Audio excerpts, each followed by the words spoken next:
What's up, people? Week 15 is finally here, and I've been doing my homework. I've been looking over the league, and this is what I found. They have 7 out of 8 divisions that haven't been clinched. So nobody claimed those divisions yet. And they have playoff teams that they know they're in the playoffs, but they don't know where they're going to be seeded until after week 16. But the most interesting thing I found is the last 2 games of the season are division games, and the teams you see play today are going to play each other again next week, and it's going to be a crazy finish to this season. So I hope you guys ready, because I'm ready. Let's get this thing started. The Eagles and the Rams. The Eagles can clinch the division with a win right here, but if they lose, we have to wait till next week. And Torrey Holt just hit him for a 45-yard touchdown. Warner had all kind of pass protection this game. The Eagles didn't get to him at all. And that was a nice concentration catch by Ernie Conwell too. But Warner had a lot of time to throw the ball, man. That's why he was able to hit those long passes. But oh shit, that was a good hit by Brandon Boykin. That would have been a flag in the NFL. And they probably would have fined him too. But the Rams are up 21-0 at this point, and the Eagles finally get something going. Devin Bush overran the play, and Jeremy Maclin scores on a 70-yard touchdown pass. But the Falk was just too much for him this game. Falk finished with 102 yards total and 2 touchdowns, and we're gonna have to wait till next week to see who the division champs are. ESU and the Scorpions. This is a big game. ESU could win they can win a playoff spot if they beat the Scorpions this game. They down 7, and they tie the game right here. Darnell Jefferson, they tied at 7. They come back again.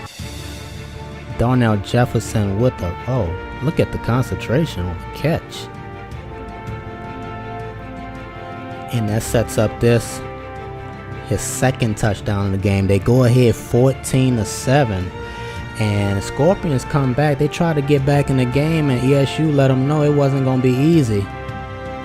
Deion Hendricks with the big hit lays out the tight end.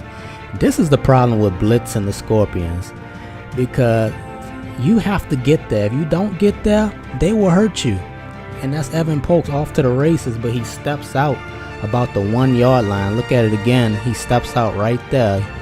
Wasn't paying attention, but it's no problem because he get the touchdown anyway. And Scorpions lock up their division. They're gonna lock up the first round bye, and I have to wait till next week to see if they're gonna have home field throughout or not. But the Scorpions win 28-17. The Titans and the Coyotes. Can anybody cover this, man? It looked like they have two people on him right there, but he still broke free. Tweeter with an opening touchdown. Titans come back with the play action, and boom, big hit. Jonathan Mondragon lays out the receiver. God love. Alfred Neff. This man don't need no introduction. He's been doing this thing all year. A big gain right there, and then he punches it in from 1 yard out. Watch this hit on this play. Bam! Woo! Sunshine lit his ass up. This was a physical game. Look at that hit. God damn.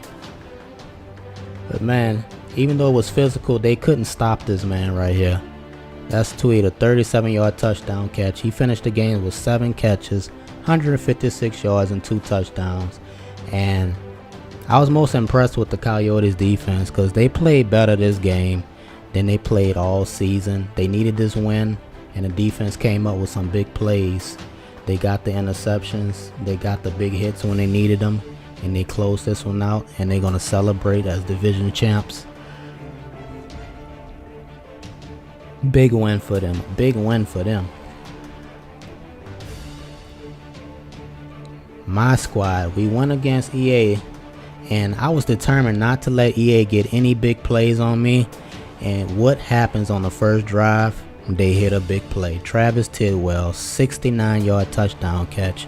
But I was looking for an offensive pass interference call. That looked like offensive pass interference to me. But it was all good because we got our running game going. We wasn't going to keep throwing the ball like we do every game. And it worked well for us. If you want to see determination, watch this run. Bam! Get off me. Emmanuel gets all the way. I thought he got in, but look at it again. His shoulder hits at about the 1 inch line. But it wasn't a problem. Deuce Jackson punched to the head. We got the touchdown. And when we tied the game, we didn't look back from there, man. We just kept throwing. We just kept scoring, and we scored, and we scored, and EA couldn't keep up. And we won this game 28-18. Win our division. And I was looking, we have a chance if New Orleans lose next week, if they lose this week too, to win a #1 spot. But this is the game of the week. The best passing offense against the best defense. And Willis Schrader hits them with a long touchdown pass, something USA doesn't do. Something Under Armour doesn't do. But Cannon Joe had the worst game of his career. He threw not 1, not 2, not 3, not 4, not 5, but 6 interceptions. 5 of them came in the first half. And this is not an ordinary defense. This team is better than any team he ever faced this season. And he's going to have to bring his A game. He down 22-0 right here. They finally get something going, and Under Armour took that away too. You know, their offense did nothing the entire game. And now, here's where the spark came. Zaire Montgomery gets a big punt return. And they're not going to catch him. He is gone. 82-yard punt return by Zaire Montgomery, and that's his second return this season. So they get that touchdown. They get an interception right here. Yosef Hook with the pick. So they take another shot down the field, and this time they get it. Alberto Coates, 53-yard touchdown catch. That one almost got picked off, but they need 2 points. They go for the 2, and they get it. They get it despite having a delay of game call. And you see them stretch. They was backed up 5 yards, and they still got the 2 points. And they have a chance. They down 7. This is 4th down, a critical 4th down play. And it looks like a catch, but no, they rule it incomplete. That is a bad way to lose a game. Look at the catch. 1, 2. That's a catch to me, people. I'm sorry. That is a catch to me, and USA loses the game. But the other games, 49ers knock off the Saints 14-10. The Bears and the Lions, they're playing for pride. That game don't matter, but that pass was pretty, so I had to show it. Brandon Marshall hit him up with a deep one. Bears won 17-0. Florida shut out Florida State 7-0. And Florida clinched their division this game. Miami beats Ohio State 3-0 in a defensive struggle. The Sabres embarrassed the Mud Dogs. Look at this pass. That's embarrassing. Mud Dogs defense need help. Mustangs beat the Cougars 7-3. And Willie Weathers, man, he has to be the best, if not the best, one of the best returners in the league. He always breaks the big one, even though he don't score all the times. He breaks big returns. Nebraska shuts out Michigan 13-0. Outcasts lose to Permian 17-20. And that was a tough catch, but he held on to it. The Panthers beat the Redskins 3-0. You see Roman Harper come up with a big hit that caused a fumble. The Sentinels spanked the Sharks, and the Sentinels needed this game. What it did, it allowed them to get the 5th spot, a wild card playoff berth. Congratulations to the Sentinels. USC just walked over Notre Dame 30-7. Look at this catch right over the defender head. That was nice. The Saints are the #1 seed for now. They can lose the #1 seed. If they lose again to San Francisco next week and I win, I claim the #1 seed for the conference, and I'll have the home field advantage and the bye week. USA and Under Armour, that won't be determined till next week, but the loser of that game is going to automatically be the 5th seed, because both of those teams' records are better than all 4 of those teams that's fighting for a wild card spot. So the loser of that game next week is going to be the 5th seed. I won my division. Southern Cal won their division. So we know those 5 spots, at least 5 of these spots are sold up regardless. We just don't know where everybody's going to be seated. We know that the loser of USA Under Armour's game is going to be the 5th seed. So that's all we really know. San Francisco, if they win next week, they're the #6 seed regardless. They would have the final wild card spot, and the rest of the teams could forget about it. The Sabres, they need San Francisco, Nebraska, and EA to lose. So that's a long shot. They need a miracle to make it to the playoffs, and I don't think they would be that tough in the playoffs anyway.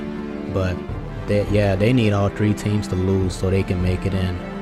Nebraska needs San Francisco to lose. Nebraska and EA need San Francisco to lose and each other to lose to get in.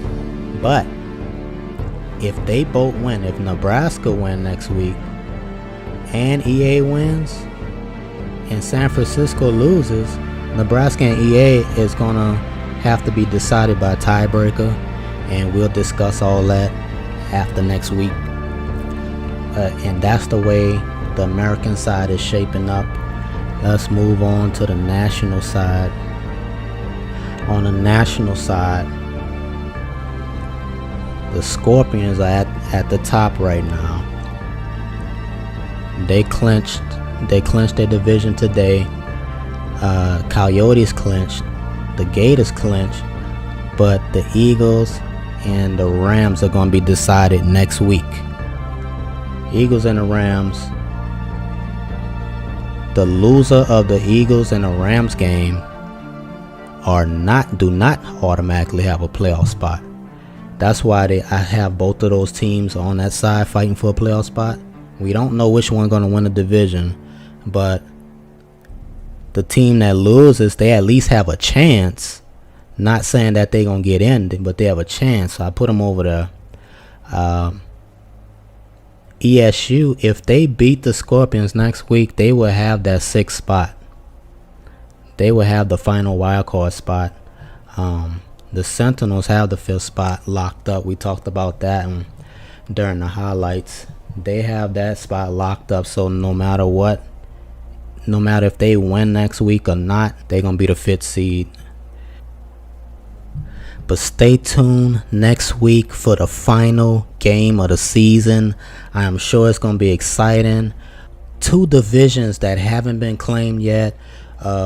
We have a couple wild card spots that haven't been claimed yet. So we finally get to finish the season, fill out the playoff bracket properly, know who have to play who in the playoffs and everything, man. We get to figure that out next week.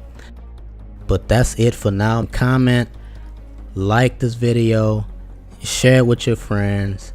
Let me know what y'all think. I'll see y'all in week 16. I'm out.